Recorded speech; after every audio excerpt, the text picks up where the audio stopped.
Hello students, आप सभी का अक्षय एजुकेशन के ऑनलाइन प्लेटफॉर्म पर हार्दिक स्वागत है।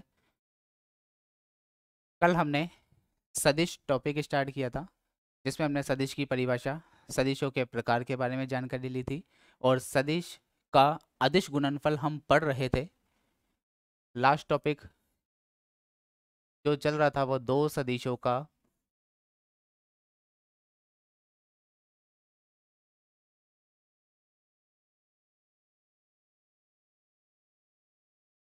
अदिश गुणनफल था।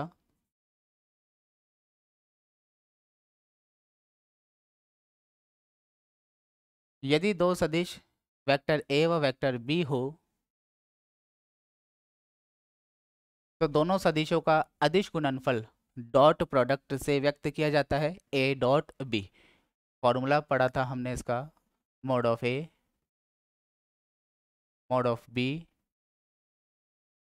कॉस थीटा, जहां थीटा सदिश ए व सदिश बी के मध्य का कोण है।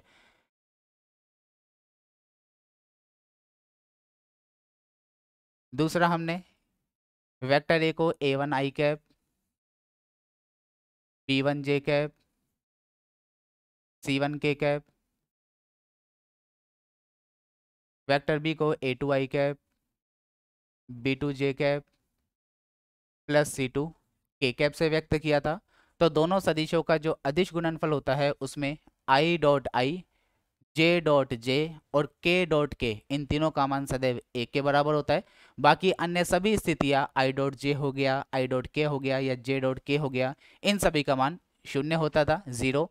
इसका मतलब आई वाला केवल आई वाले से डॉट प्रोडक्ट होगा, जे वाला जे वाले के साथ और के वाला के वाले के साथ डॉट प्रोडक्ट होगा। तो A one A two, i dot i one हो गया था, पढ़ चुके थे हम। सेम इसी प्रकार से B one B two plus C one C two. यदि दो सदिश दे दिए जाए तो उन दोनों सदिशों का जो अदिश गुणनफल होता है वो ए डॉट बी से व्यक्त किया जाता है, जिसका मान A one A two plus B one B two plus C one C two के बराबर होगा। इसकी हमने दो स्थितियां पढ़ी थी। यदि दोनों सदिश परस्पर एक दूसरे के लंबवत है, एक कंडीशन पढ़ी थी हमने लंबवत की। लंबवत की कंडीशन का मतलब यदि थीटा का मान 90, दोनों सदिश एक दूसरे के लंबवत है तो थीटा बराबर 90 डिग्री, तो cos 90 का मान हो जाता है जीरो। तो vector A dot vector B equal to zero. और इस दूसरी कंडीशन से निकाला तो A dot B equal to zero, A dot B की जगह जैसे ही जीरो रखा तो हमारे पास में कंडीशन प्राप्त हो जाती है A one A two plus B one B two plus C one C two equal to zero. Same इसी प्रकार से इस अदिश गुणनफल के लिए यदि दो सदिश परस्पर समांतर हो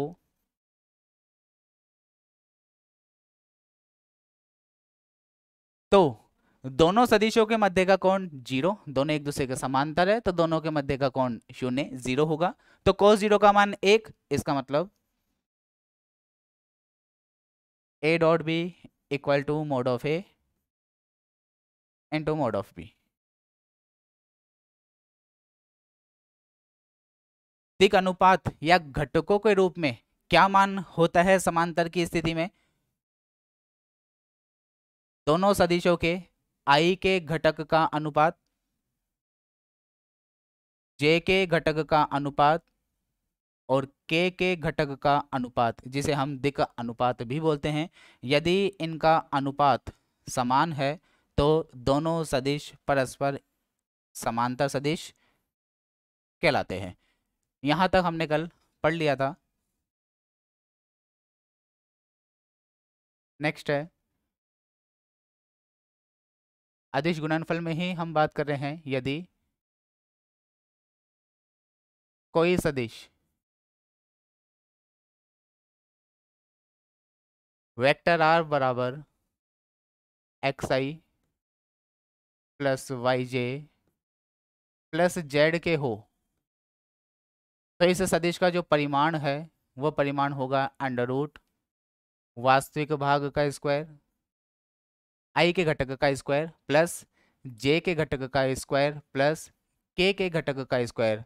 अर्थात √x² + y² + z², ये सदिश का परिमाण कहलाता है। अब यदि किन्हीं भी दो सदिशों का स्वयं का अदिश गुणनफल ज्ञात किया जाए तो किसके बराबर होगा इसका मान? xi + yj + zk dot xi + yj + zk। अदिश गुणनफल के लिए i.i1, तो x से मल्टीप्लाई होकर x² + y² + z², vector r dot vector r equal to, ऊपर हम x² + y² + z² का मान निकाल चुके, तो x² + y² + z² का मान है मोड ऑफ r का स्क्वायर। तो एक रिजल्ट आ गया, जब एक ही सदिश का अदिश गुणनफल किया जाए तो उसका मान सदैव उसके परिमाण के वर्ग के बराबर होता है। तो r.r equal to mod r²।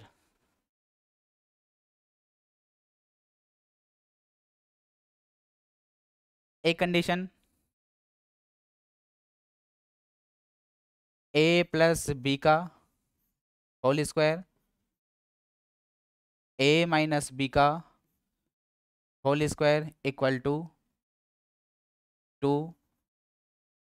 Mode of a² + mod of b²। ये एक रिजल्ट है जो हमें याद रखना है। इस कंडीशन के आधार पर यदि a + b का मान दे दे, a - b का मान दे दे, a का मान दे दे और b का मान पूछ ले, इन चार स्थिति में से किसी भी तीन स्थिति का मान दे दे, तो इस फॉर्मूले की सहायता से हम चौथे कंडीशन का मान ज्ञात कर सकते हैं। अगर मान लो ये फॉर्मूला नहीं याद, तो हमेशा याद रखना, जब भी सदिश में किन्हीं भी दो सदिशों के योगफल, अंतर या तीन सदिशों का योगफल या अंतर के रूप में कोई भी मान दे दे या कोई भी मान पूछ ले, तो हमेशा उसका जो प्रारंभ है उसको स्टार्ट हमेशा उसके डॉट प्रोडक्ट से किया जाता है। जैसे a + b इसका स्क्वायर है, तो इसे हम क्या लिख सकते हैं? a + b dot a + b। अभी हमने ऊपर यही रिजल्ट देखा है कि किसी भी दो सदिश को जो समान है अदिश गुणनफल किया जाए तो उसका मान उसके परिमाण के वर्ग के बराबर होता है। तो यहाँ ये इसके परिमाण का वर्ग है, मतलब जो सदिश है वो a + b है, तो a + b को दो बार लिख दिया और अदिश गुणनफल के रूप में लिख दिया, इसको गुणा किया a.a + a.b + b.a + b.b। a.a इस कंडीशन के आधार पर mode of a², b.b mode of b²। दो सदिशों का अदिश गुणनफल सदैव क्रम विनिमय नियम का पालन करता है। अगर मैं इस सदिश को पहले स्थान पर, इस सदिश को दूसरे स्थान पर लाऊं, तो भी इसका i घटक इसका i घटक से ही गुणा होगा, दोनों में कोई परिवर्तन नहीं होगा। तो सदिश गुणनफल क्रम विनिमय नियम का पालन करता है, तो ये दोनों आपस में समान है। ये आ गया 2 vector a dot vector b। ये मान आ गया मोड a + b के स्क्वायर का।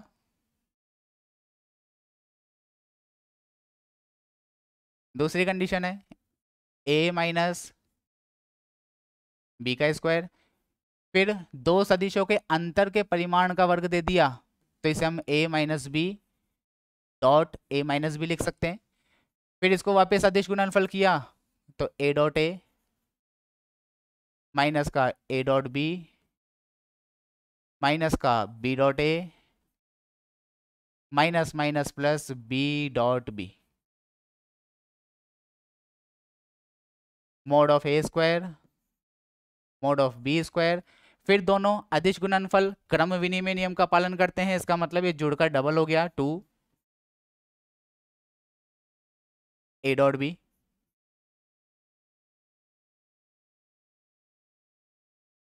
ये आ गई कंडीशन सेकंड। हमें जो मान निकालना है वो है मोड a + b का होल स्क्वायर a - b का होल स्क्वायर। फर्स्ट कंडीशन में आया था mod of A square plus mod of B square plus का 2 ए डॉट बी, और सेकंड कंडीशन में आया mod of A square plus mod of B square minus 2 A dot B. तो दोनों को जोड़ेंगे तो mod of A square double हो गया, mod of B square double हो गया, और प्लस का 2 ए डॉट बी और माइनस का 2 ए डॉट बी आपस में कैंसिल हो गया, तो हमारे पास में ये रिजल्ट आ गया। इस पे बेस्ड एक क्वेश्चन करते हैं।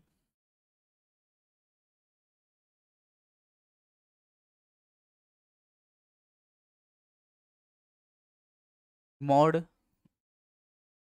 Of A, mod of B, mod of C equal to 1, अर्थात तीनों सदिश इकाई सदिश है,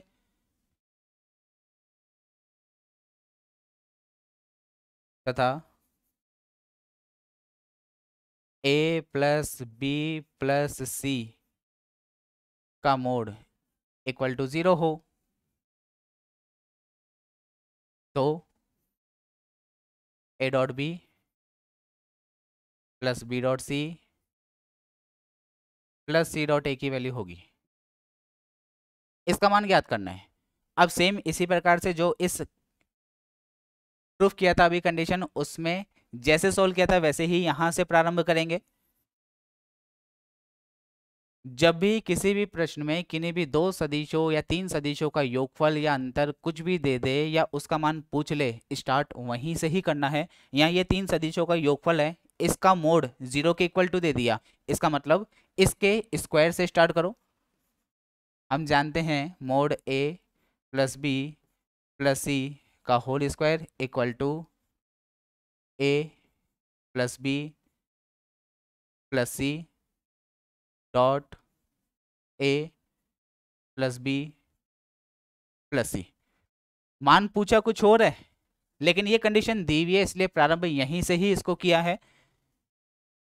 इसका मान 0 के बराबर, 0 का स्क्वायर 0 हो गया। यहां से डॉट प्रोडक्ट ऑपरेट किया तो A dot A plus A dot B plus A dot C, B को ऑपरेट करो B dot A, B dot B, B dot C plus C dot A, C dot B, C dot C. 0 equal to A dot A, B dot B, C dot C, ये हो गए mod of A square plus mod of B square plus mod of C square. A dot B dot ए दोनों क्रम विनिमय नियम का पालन करते हैं, तो दोनों आपस में समान होंगे। समान है तो ये हो गया double two A dot B. Same इसी प्रकार से यहाँ पर बी डॉट सी और यहाँ पर सी डॉट बी, ये दोनों भी आपस में समान है, ये हो गया प्लस का 2 B dot C. A dot C और सी डॉट ए ये दोनों भी आपस में समान है, तो ये भी हो गया double 2 C dot A, A dot C.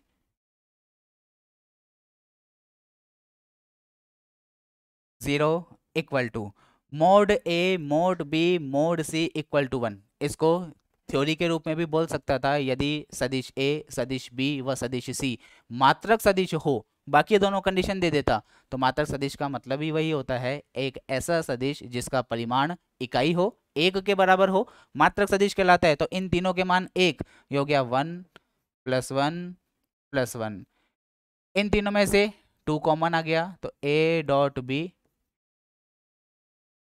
B dot C, C dot A, तो इसे ए डॉट बी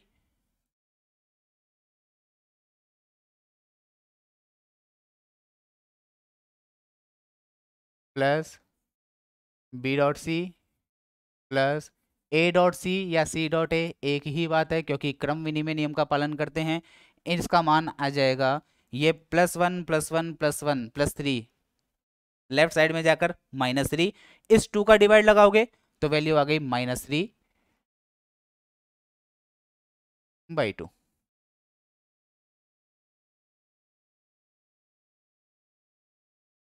नेक्स्ट एक क्वेश्चन और है,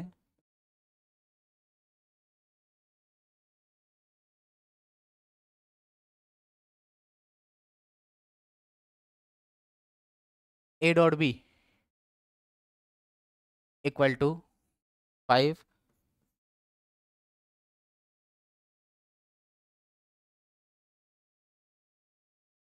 mod of A plus B mod of A minus B 4 mod of A equal to 3। Then mod of B की value ज्ञात कीजिए। अभी जो हमने एक फॉर्मूला देखा, उस फॉर्मूले के आधार पर इस प्रश्न को सॉल्व किया। तो फॉर्मूला था ए प्लस बी का स्क्वायर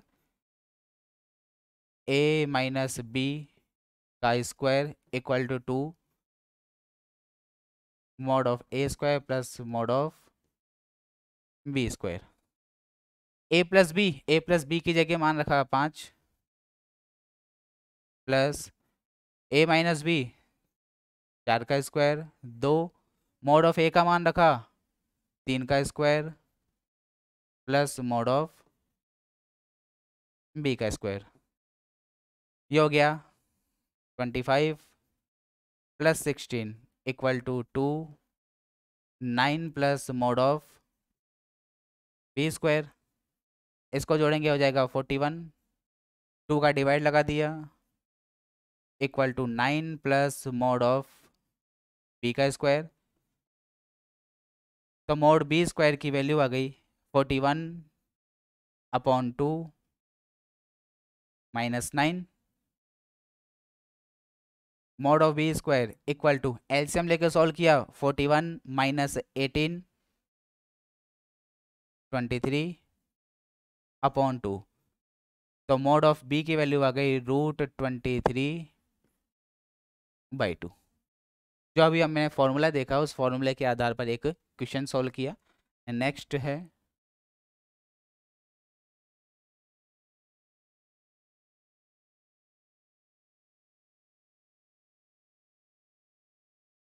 दो सदिशों का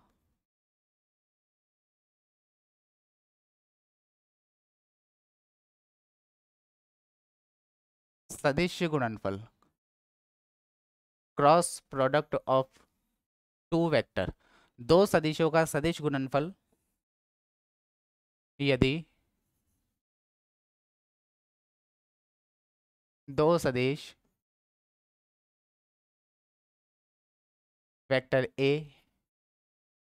a1i b1j cap c1k cap वो vector b a2i cap b2j cap c2k cap हो, तो दोनों सदिशों का सदिश गुणनफल व्यक्त किया जाता है vector a cross vector b। दो सदिशों का सदिश गुणनफल क्रॉस प्रोडक्ट के द्वारा व्यक्त किया जाता है, जिसका मान mod of a mod of b sine theta N cap. अदिश गुणनफल में हमने देखा था a डॉट b था, इसका फॉर्मूला था mod a mod b cos theta. Theta उन दोनों सदिश के मध्य का कोई कोण था। इसको सरल करने पर एक अदिश राशि कांस्टेंट मान प्राप्त होता है, इसलिए यह अदिश गुणनफल कहलाता है। जबकि यहाँ पर एक सदिश के रूप में मान प्राप्त होता है, इसलिए यह सदिश गुणनफल कहलाता है। थीटा का मान कुछ भी हो, कॉस थीटा का मान रखा जाएगा तो एक कांस्टेंट मान प्राप्त होगा। परिमाण कांस्टेंट, ये मोड भी कांस्टेंट, तो a डॉट बी का मान एक कांस्टेंट प्राप्त होता है, जिसके कारण यह अदिश गुणनफल कहलाता है। यहाँ भी थीटा रखेंगे तो साइन थीटा का मान एक कांस्टेंट मान होगा। सदिश ए का परिमाण सदिश बी का परिमाण भी कांस्टेंट होगा। लेकिन आगे जो एन कैप है वो एन कैप एक सदिश है, और किसी भी सदिश को जब अचर राशि से गुणा करेंगे तो हमेशा एक सदिश ही प्राप्त होता है। इसका मतलब a क्रॉस b एक सदिश राशि प्राप्त हो रही है, इसलिए यह दो सदिशों का सदिश गुणनफल कहलाता है। यहाँ जो एन कैप है वो एन कैप इस ए और बी के गुणनफल की परिणामी दिशा को व्यक्त करता है। अब परिणामी दिशा को व्यक्त करता है जहां एन कैप सदिश ए व बी की परिणामी दिशा को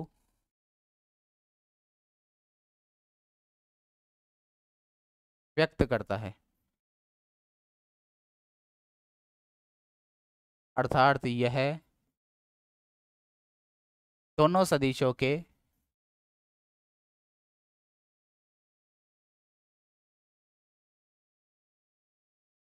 लंबवत होता है। जैसे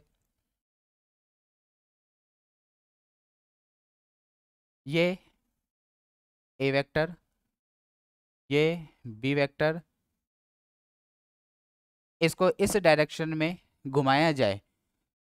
पेज का जो नियम होता है, ये एक पेज है, इसको जब इस डायरेक्शन में घुमा रहे हो तो इसकी जो दिशा होगी वो बाहर की तरफ होगी।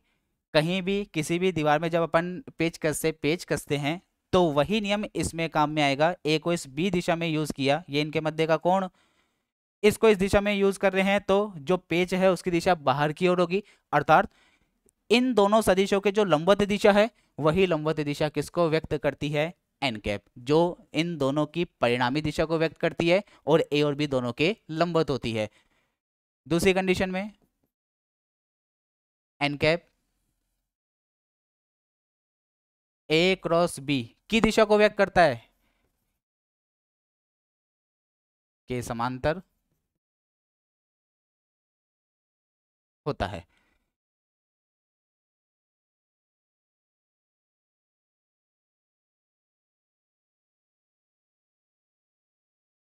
नेक्स्ट कंडीशन है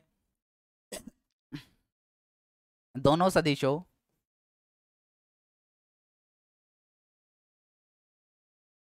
के परिणामी दिशा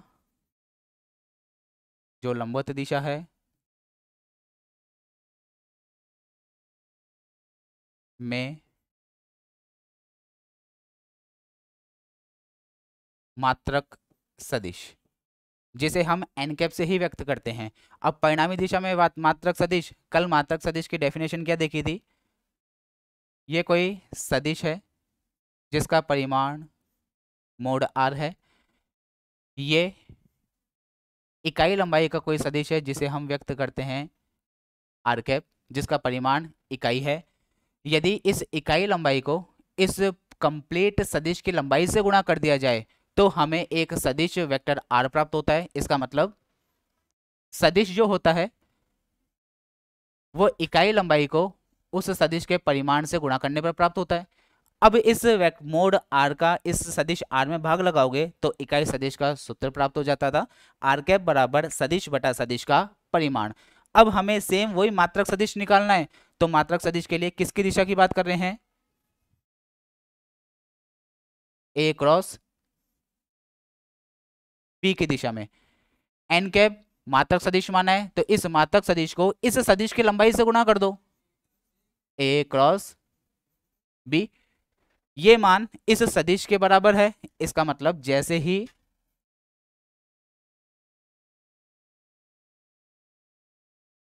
ए क्रॉस बी सदिश में इस सदिश के परिमाण का भाग लगाया जाए तो हमें दोनों सदिश के लंबवत परिणामी सदिश एन के प्राप्त हो जाता है। नेक्स्ट कंडीशन,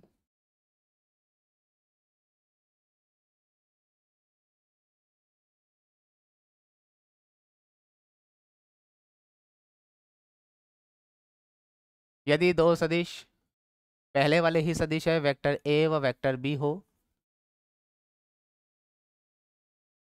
सदिश गुणनफल में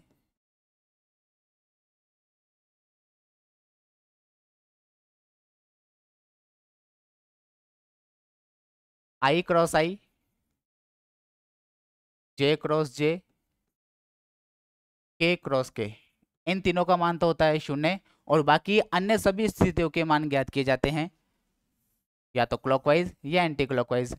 यदि ये आई कैप, ये जे कैप, ये के कैप है, तो आई क्रॉस जे का मान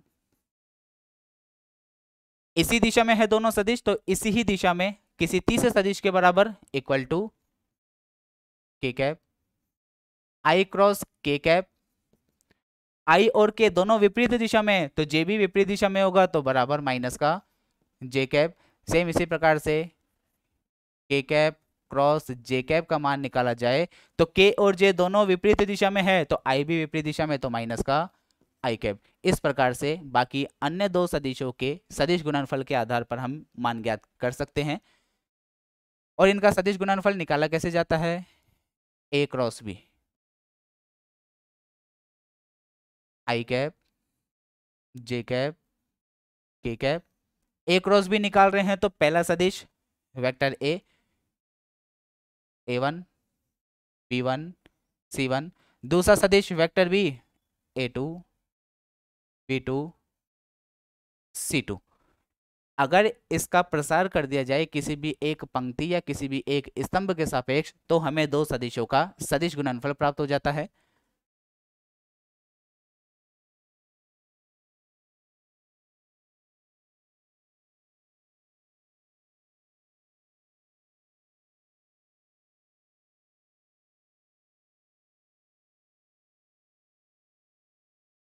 एक गुणधर्म हम जानते हैं,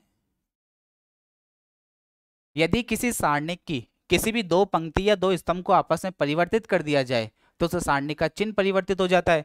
मैंने दूसरी और तीसरी पंक्ति को आपस में परिवर्तित कर दिया, A two B two C two, A one B one C one, तो ये माइनस ऐसा का ऐसा। अब इसमें जो पहली पंक्ति है आई जे के बाद में, वो ए टू के लिए आ गई, अर्थात वेक्टर बी बन गया, और जो तीसरी पंक्ति है वो वेक्टर ए बन गया।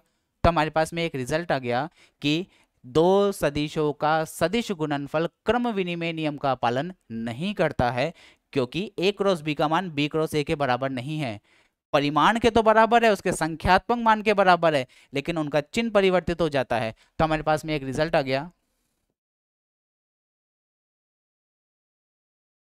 A cross B equal to minus का बी क्रॉस ए।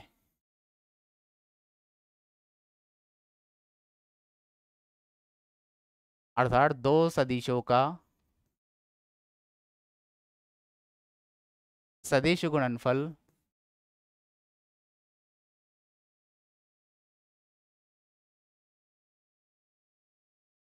क्रम विनिमय नियम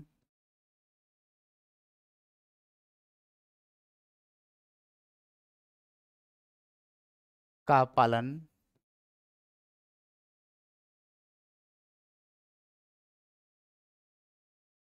नहीं करता है,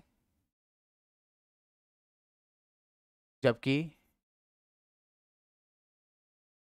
अदिश गुणनफल क्रम विनिमय नियम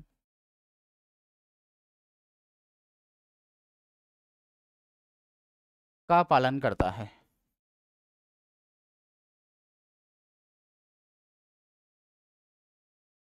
जब किसी समान सदिश का अदिश गुणनफल निकाला जाए तो परिमाण के वर्ग के बराबर होता है। सेम इसी प्रकार से जब किन्हीं दो सदिशों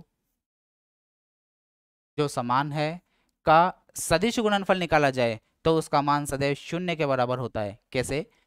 यहाँ ये और दोनों सदिश समान है, अगर वेक्टर बी की जगह भी मैं वेक्टर ए के मान ए के घटक रखूं तो यहाँ पर भी ए one B one C one हो जाएगा। और एक सारणी का फिर गुणधर्म होता है, किसी भी सारणिक की कोई भी दो पंक्ति या कोई भी दो स्तंभ समान है तो उस सारणी का मान सदैव शून्य होता है। A one B one C one, B की जगह भी ए रख रहा हूँ, ए one B one C one, दूसरी और तीसरी पंक्ति समान हो गई तो इस पूरी सारणिक का जो मान होगा वो शून्य बन जाएगा। इसका मतलब दोनों सदिश समान है तो उनका सदिश गुणनफल सदैव शून्य के बराबर होता है। तो यहाँ R cross R equal to 0।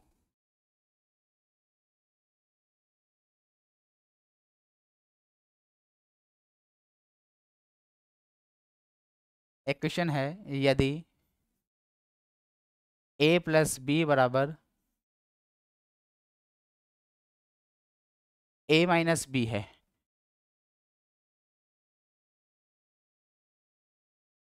तो थीटा का मान पहचानना है। ए plus B, A minus B, solve करके चेक करते हैं पहले तो। ए प्लस बी, जब ए प्लस बी दे दे, ए माइनस बी दे दे या पूछ ले तो उसका स्क्वायर करके ही सोल्व किया जाता है। जब ये दोनों आपस में बराबर है, इसका मतलब इन दोनों का जो परिमाण है वो भी आपस में समान होगा।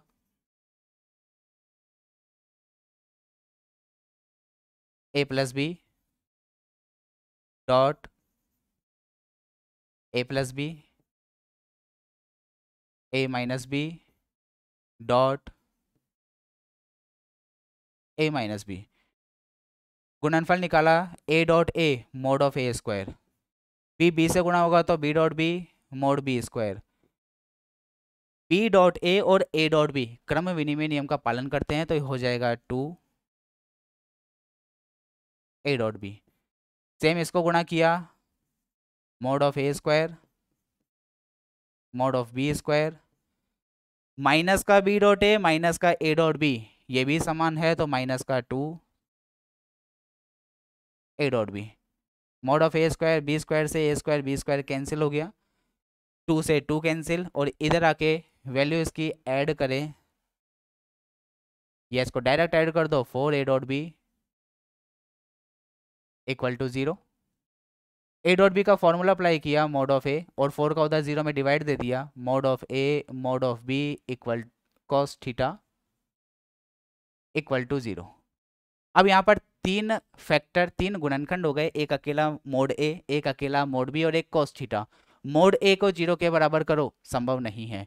किसी भी सदिश का परिमाण शून्य नहीं हो सकता जब तक वह शून्य सदिश न हो, अर्थात यदि कोई सदिश शून्य सदिश है तो ही उसका परिमाण शून्य हो सकता है, अन्यथा उसका परिमाण कभी भी शून्य संभव नहीं है। तो mod A is not equal to 0, mod B is not equal to 0, cos theta equal to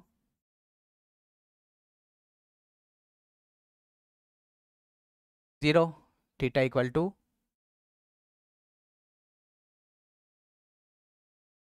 π/2। Next,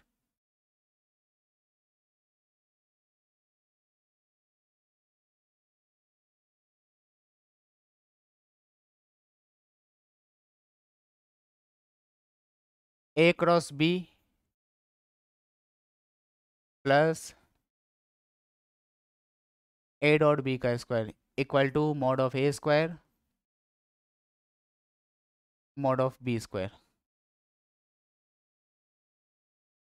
ये भी एक रिजल्ट है, mod of A cross B, इस रिजल्ट को भी डायरेक्ट ध्यान रखना है।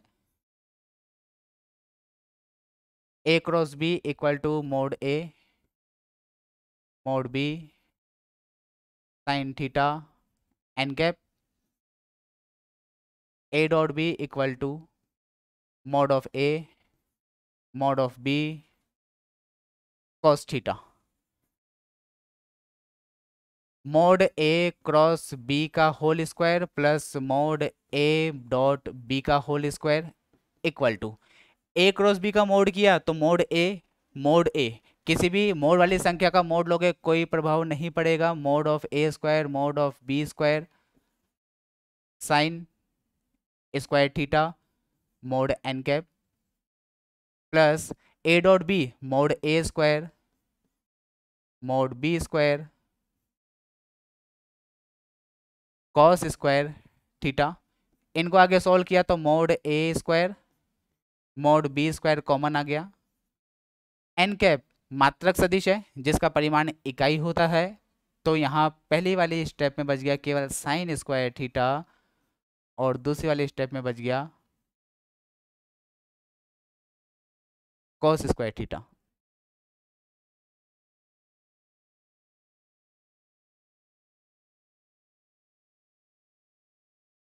Mode A square mod B square sine square theta plus cos square theta is equal to 1, तो ये रिजल्ट आ गया। ए क्रॉस बी का square plus A dot B का square.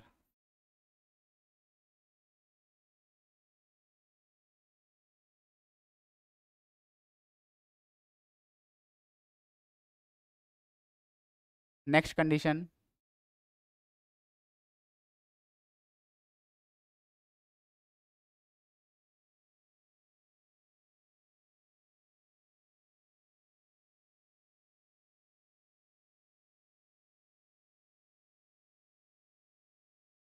A cross B equal to mod of A mod of B sine theta N cap हो। तो पहली, यदि दोनों सदिश परस्पर सदिश गुणनफल के लिए, यदि दोनों सदिश परस्पर लंबवत हो,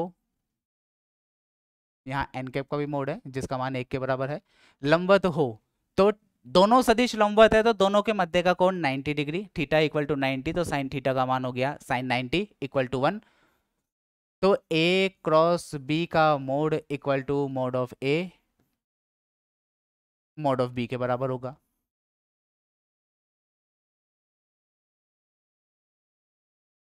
यदि दोनों सदिश परस्पर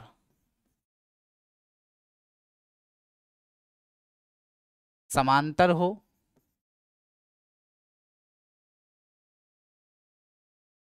तो समांतर है तो दोनों के मध्य का कोण 0, theta equal to 0, sine zero का मान 0, टोटल राइट हैंड साइड वाला मान हो जाएगा 0, तो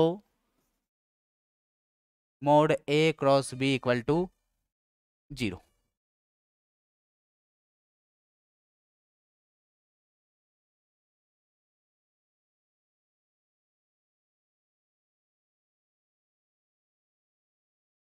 नेक्स्ट है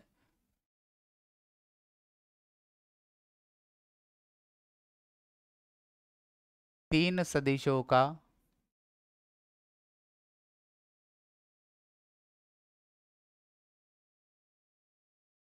अदिश गुणनफल।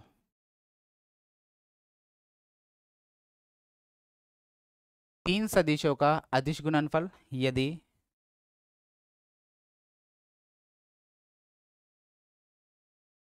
ए equal to A1 i cap, B1 J cap, C1 K cap, B equal to B1 i cap, A2 i cap, B2 J cap, C2 K cap, और vector C equal to A3 i cap, B3 J cap, C3 K cap हो,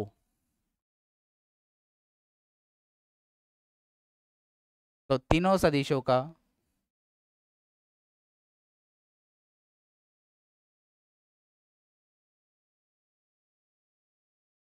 अदिश गुणनफल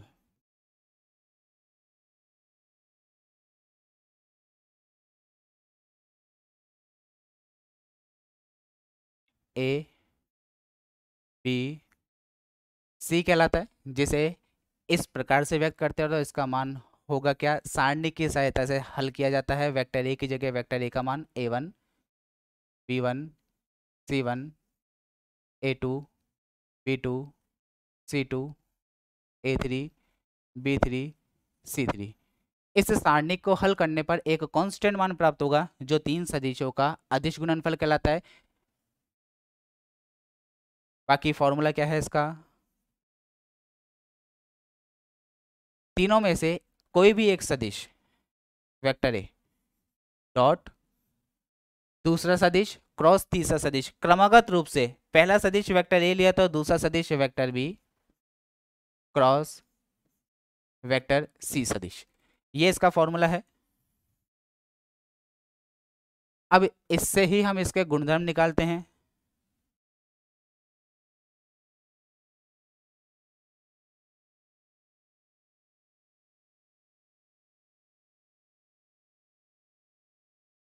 first A B C, पहला सदिश dot B cross C is equal to,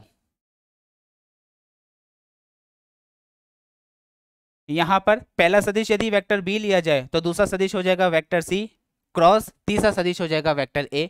यहां से check किया, अगर इसके क्रमागत रूप से पंक्ति और स्तंभों को चेंज कर दो, A2 B2 C2 ऊपर, फिर A3 B3 C3, फिर A1 B1 C1 सबसे नीचे आ गया, तो क्रमागत रूप से चेंज करने पर सारणी का मान अपरिवर्तित रहता है।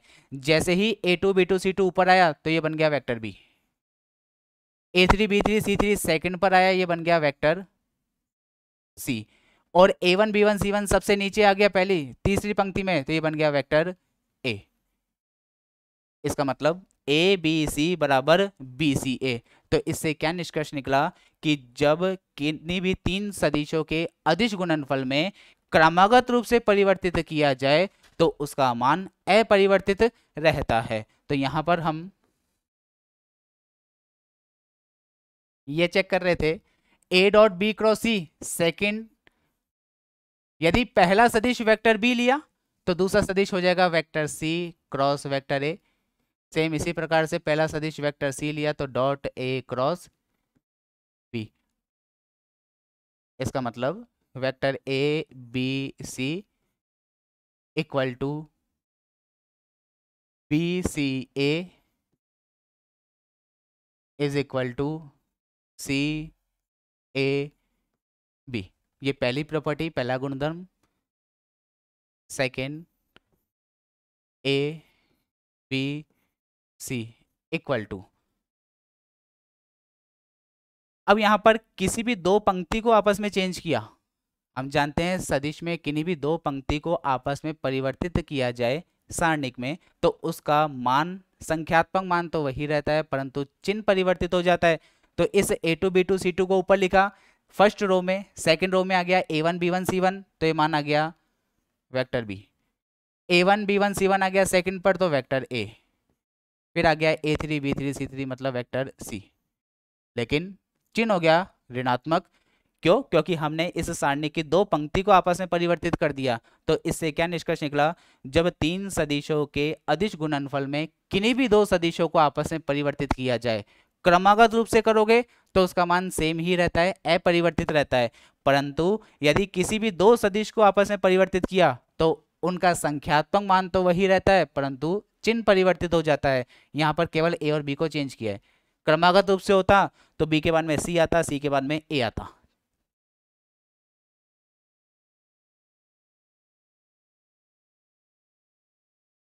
तो सेकंड प्रॉपर्टी, सेकंड गुणधर्म आ गया, किसी भी दो सदिश, मान लो बी और सी को चेंज किया तो संख्यात्मक मान सेम परंतु चिन्ह परिवर्तित।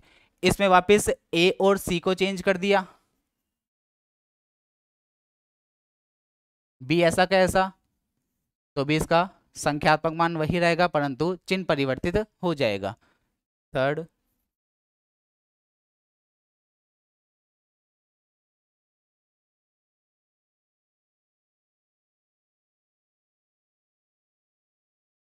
यदि तीन सदिशों के अदिश गुणनफल में दो दो, प्रत्येक सदिश में दो दो घटक है तो उनको दो प्रकार से अदिश गुणनफल के रूप में व्यक्त किया जा सकता है।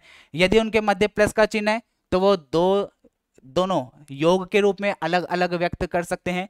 यदि उनके बीच में गुणा का चिन्ह है तो उन दोनों अदिश गुणनफल को गुणा के रूप में अलग अलग व्यक्त किया जा सकता है। तो यहाँ पर वेक्टर ए पहले अवयव, पहले सदिश का पहला घटक, दूसरे सदिश का पहला घटक और तीसरे सदिश का भी पहला घटक, तीनों के बीच में चिन्ह समान है प्लस, फिर आ जाएगा vector B C A, vector A B C plus B C A. इसको क्रमागत रूप से चेंज करूं तो पहले स्थान पर यदि ए लिखूं तो क्रमागत ए के बाद में आएगा वेक्टर बी, फिर आएगा वेक्टर सी, दोनों आपस में समान है तो ये हो गया डबल टू ए बी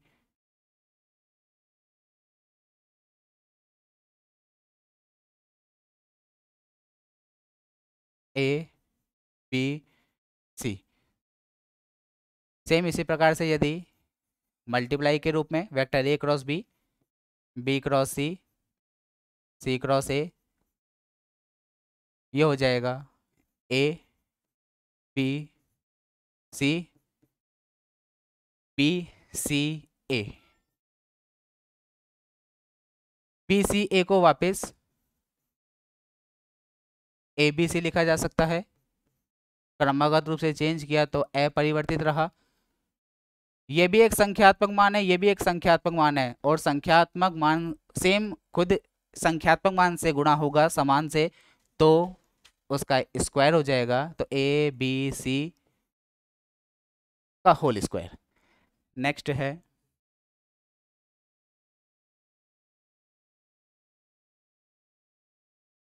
यदि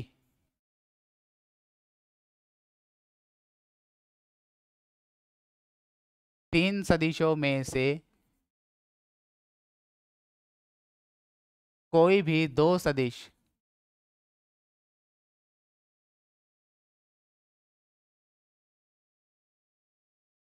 समान हो, तो उन तीनों सदिशों का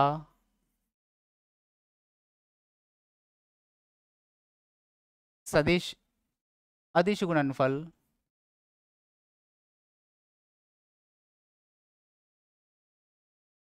शून्य होता है।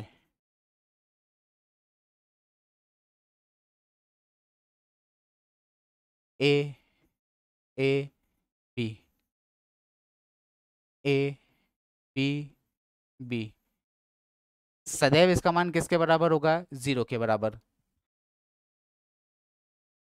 इसमें दो सदिश समान है, पहला वेक्टर ए है जो a1 b1 c1 है, दूसरा भी वेक्टर ए लिख दिया तो वो भी a1 b1 c1 बन जाएगा। और हम जानते हैं किसी भी सारणिक में दो पंक्ति या दो स्तंभ समान होते हैं तो उसका मान सदैव शून्य के बराबर प्राप्त होता है। इसलिए यदि तीन सदिशों के अदिश गुणनफल में कोई भी दो सदिश समान है तो उसका मान सदैव शून्य होता है।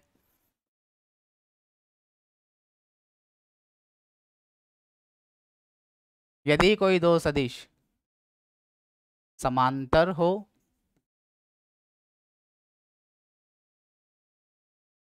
या संरेख हो,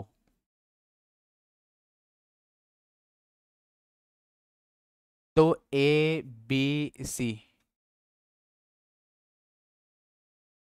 थ्योरेटिकल रूप में ही लिख लो, तो तीनों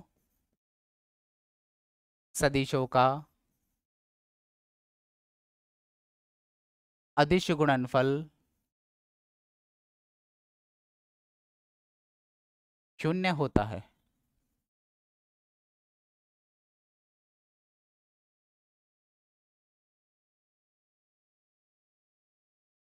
अर्थात वेक्टर ए वेक्टर बी के समांतर है।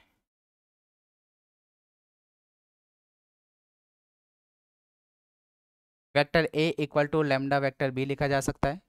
समांतर की कंडीशन क्या थी?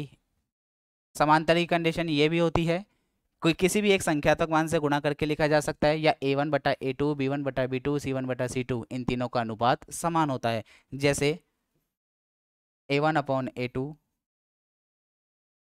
b1 upon b2 c1 upon c2, ये समांतर की कंडीशन होती है। तीनों का अनुपात है, तीनों के अनुपात को किसी न किसी एक संख्या लेमडा से व्यक्त कर दिया। इस प्रथम और अंतिम पद से अपन a1 equal to lambda a2 बोल सकते हैं, b2 equal to b1 equal to lambda b2 बोल सकते हैं, ऐसे ही c1 equal to lambda c2 बोल सकते हैं। पहला वाला जो सदिश था वो था a1i b1j c1 k cap, तीनों सदिशों का योग कर दो, तो यहाँ पर भी इनका प्लस योग किया और ये i cap j cap k cap, तीनों में से लैम्डा कॉमन आ गया तो सेम एक ये कंडीशन बन जाएगी। यहाँ लेफ्ट साइड में तो हो गया a1i b1j c1k vector A, lambda common आया और आगे बच गया a2i b2j c2k, जिसे किससे व्यक्त किया जाता है? वेक्टर b से। तो ये समांतर की कंडीशन होती है।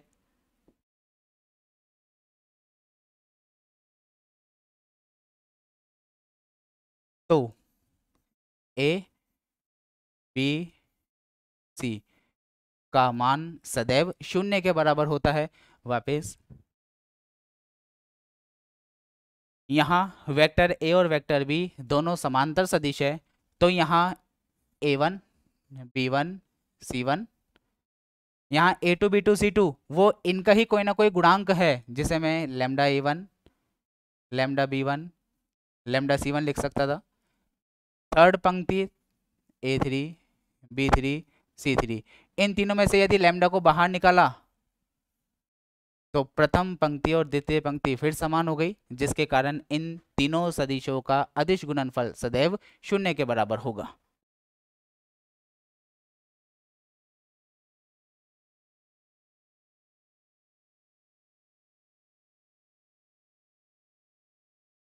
नेक्स्ट है अगला टॉपिक, तीन सदिशों का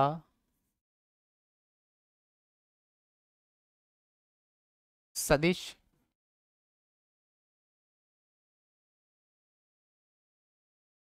गुणनफल। यदि तीन सदिश दिए हुए हैं तो इन तीनों सदिशों का जो सदिश गुणनफल होता है A cross B cross C, इसको यदि सदिश के सूत्र से उपयोग में ले तो पहले B क्रॉस C का सारणी की सहायता से प्रसार करेंगे, जो उसका मान प्राप्त होगा उसका वापस A के साथ में सारणी की सहायता से प्रसार करेंगे। मतलब इसको यदि सारणी की सहायता से हल किया जाए तो हमें 2 बार प्रसार करना पड़ेगा, जबकि इसका मान फॉर्मूले से पहला डॉट तीसरा सदिश vector C B as it is, B सदिश के साथ में ना तो डॉट है ना क्रॉस है। ए डॉट सी एक कांस्टेंट मान है, जब ये वेक्टर बी से गुणा होगा तो एक सदिश मान प्राप्त होगा, माइनस पहला सदिश डॉट दूसरा सदिश और तीसरा सदिश एज इट इज। इन को सरल करने पर जो मान प्राप्त होगा वो समान होगा। तो ये तीन सदिशों का सदिश गुणनफल कहलाता है A cross B cross C equal to पहला डॉट तीसरा सदिश बी माइनस पहला डॉट दूसरा इंटू सी सदिश।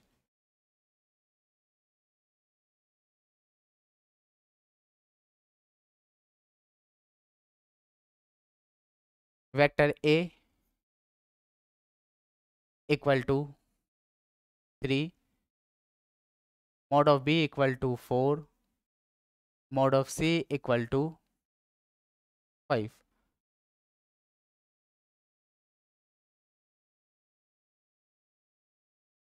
तथा तीनों सदिश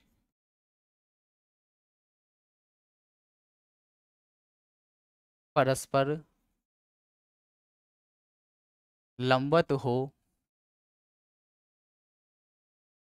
a plus B plus C के परिमाण का मान ज्ञात कीजिए। इसके परिमाण का मान निकालना है mode A mod B mod C का मान दिया हुआ है। तीनों सदिश परस्पर लंबवत है, तीनों सदिश परस्पर लंबवत है, इसका मतलब ए डॉट बी बराबर बी डॉट सी बराबर ए डॉट सी। तीनों सदिश परस्पर लंबवत है और लंबवत की कंडीशन जानते हैं हम, यदि कोई भी दो सदिश परस्पर लंबवत होते हैं तो उनका अदिश गुणनफल सदैव 0 के बराबर होगा, इक्वल टू 0। हमें मान पूछा है vector A plus vector B plus vector C के मोड का, लेकिन हम स्टार्ट करेंगे इसके स्क्वायर से। ए प्लस बी प्लस सी ए प्लस बी प्लस सी, सॉल्व किया ए डॉट ए आएगा बी डॉट बी आएगा सी डॉट सी आएगा, तो mod of A square mod of B square mod of C square plus यहाँ से ए डॉट बी यहाँ से बी डॉट ए, मतलब बाकी अन्य मान सारे डबल हो जाएंगे, तो 2a dot B plus B dot C plus C dot A mod A square mod A plus mod B plus mod C का whole square equal to mod A square का मान 9 16 25 प्लस आगे के सारे मान है 0, A dot B dot C dot A, इन सभी का मान 0 के बराबर, ये इक्वल टू 0। तो mod A plus B plus C whole square equal to, इन सभी को जोड़ा तो 16 9 25 और 25 50 50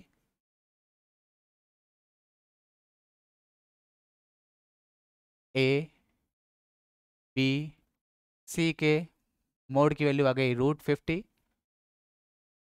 जिसे हम लिख सकते हैं 5√2।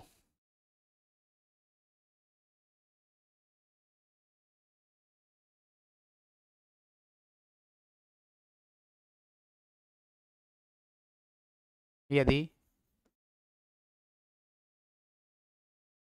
ए cross B is equal to A dot B, दो सदिशों का सदिश गुणनफल और दो सदिशों का अदिश गुणनफल का परिमाण समान है,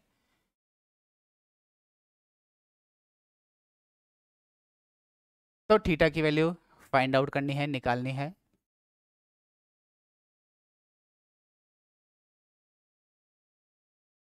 ए क्रॉस बी का mod formula mod of A mod of B sine theta, mod N cap equal to 1, mod A dot B mod A mod B cos theta, mod of A से mod of A, mod of B से mod of B cancel, cos theta इधर divide में आ गया तो tan theta equal to 1, then theta equal to π/4। Next question है A cross B plus C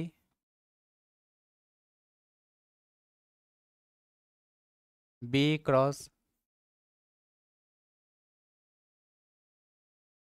C plus A C cross A plus B, इसकी value find out करनी है।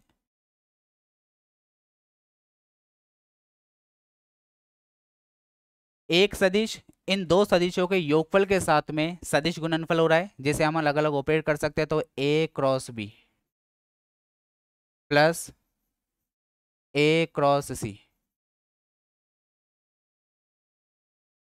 B cross C plus B cross A C cross A plus C cross B. इनको solve किया, A cross B यहाँ B cross A दोनों सदिश गुणनफल के रूप में है, लेकिन दोनों की दिशा चेंज है। जब दिशा परिवर्तित करते हैं तो उसका चिन्ह ऋणात्मक हो जाता है। स्टार्टिंग के तीनों वेक्टर एज इट इज लिख दो। इस बी क्रॉस ए की दिशा को परिवर्तित किया तो माइनस ए क्रॉस बी, इस सी क्रॉस ए की दिशा को परिवर्तित किया A cross C, C cross B इसको भी दिशा में परिवर्तित किया तो बी क्रॉस सी, ए क्रॉस बी से ए क्रॉस बी, ए क्रॉस सी से ए क्रॉस सी और बी क्रॉस सी से बी क्रॉस सी आपस में कैंसिल हुए तो इसकी वैल्यू आ गई 0।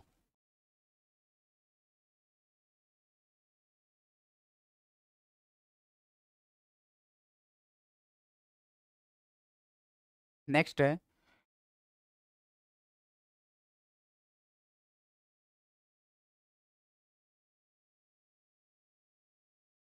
दो बिंदुओं को मिलाने वाले रेखाखंड को m/n में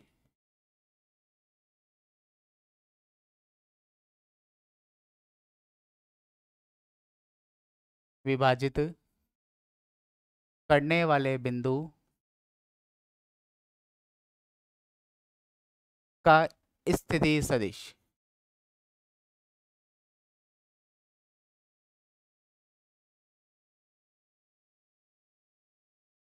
जब कोई दो बिंदु दिए गए हैं, यदि P तथा Q दो बिंदु दिए गए हो जिनके स्थिति सदिश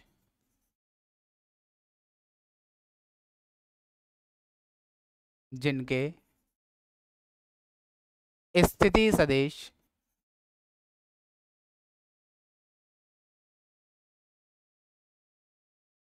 वेक्टर ए व वेक्टर बी हो, तो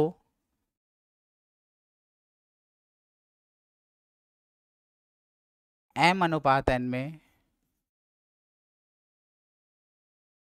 अंतः विभाजित करने वाले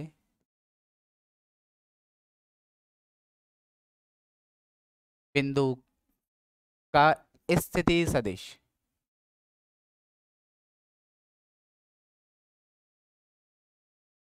यदि उसको वेक्टर r से व्यक्त किया तो m vector b plus n vector a upon m plus n। p और q दोनों का जो स्थिति सदिश है वो मूल बिंदु के सापेक्ष ज्ञात किया जाता है, तो OP बराबर वेक्टर a और OQ बराबर वेक्टर b। सेम इसी प्रकार से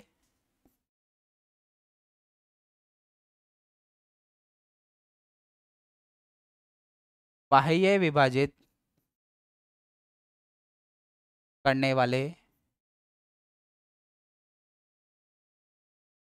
बिंदु का स्थिति सदिश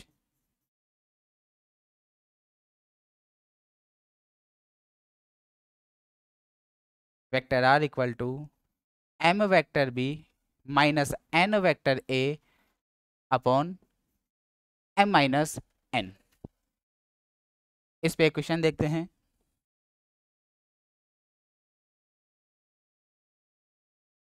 यदि vector a 3i plus 5j vector b equal to 2i minus का j हो, तो दोनों सदिशों को 2:3 में अंतः व बाह्य विभाजित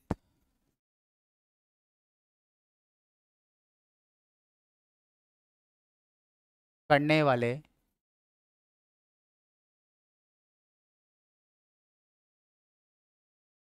बिंदु का स्थिति सदिश ज्ञात कीजिए।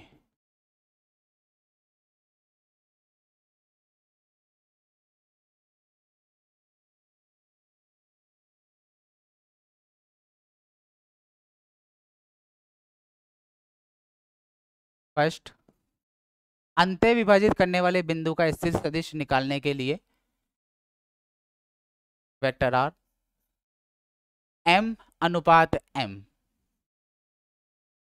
तो फॉर्मूला हुआ M B 2i minus j plus 3i plus 5j upon 2 plus 3 4i minus का 2j प्लस का 9i प्लस का 15j अपॉन 5। सॉल्व किया इसको तो 5i 4i plus 9 13i plus का 15j माइनस का 2j प्लस का 13j अपॉन 5। सेकेंड, बाह्य विभाजित